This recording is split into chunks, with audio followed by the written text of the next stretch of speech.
This is my Truart wood burning set, and I have the double wand set, which I find to be extremely great to have that extra wand.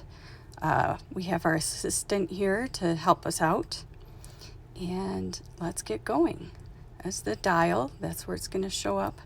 We have these really great cords, cables, and here are the tips. This is a shading tip. You can change them by loosening those screws, and it comes with a lot of different tips, and you can order extras too. Now I'm going to crank this baby up so you can see how it heats. You can see that after just a few seconds it starts getting red. There you go, full tilt. It didn't take very long at all, and it takes about the same amount of time to cool off.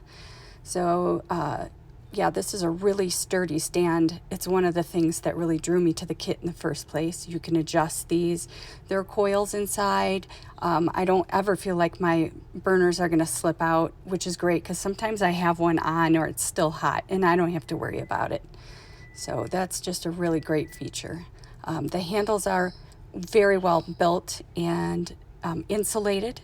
It's fine. If I have it up on really high heat, I like to use some finger guards, and that really helps to alleviate the heat. Now, I've traced my design on a panel. I use this Kato smoke extractor to get the smoke out of the room, and I sometimes double up and use this fan and just turn it the other way towards the window to help suck out extra smoke. It's got 3 different settings on it, so it's a great desk fan all around. And I use these wire brushes to clean off the tips.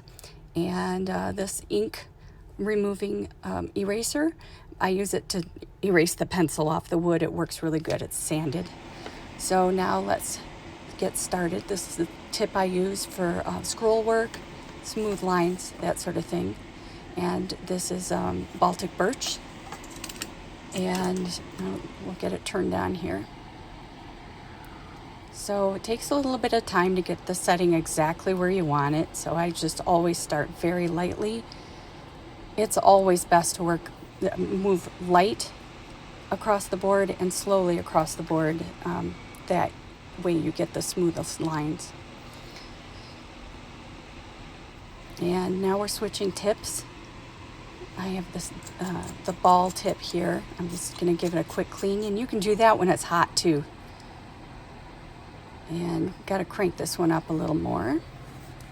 I'll move it in closer so you can see.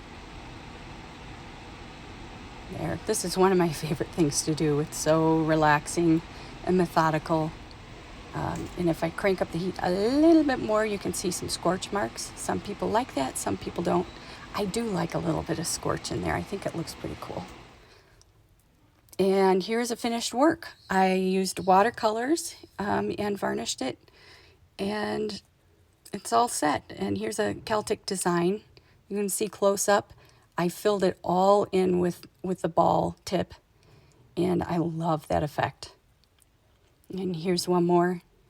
Just a fantastic tool all around. I really hope that you get it and you enjoy it as much as I am.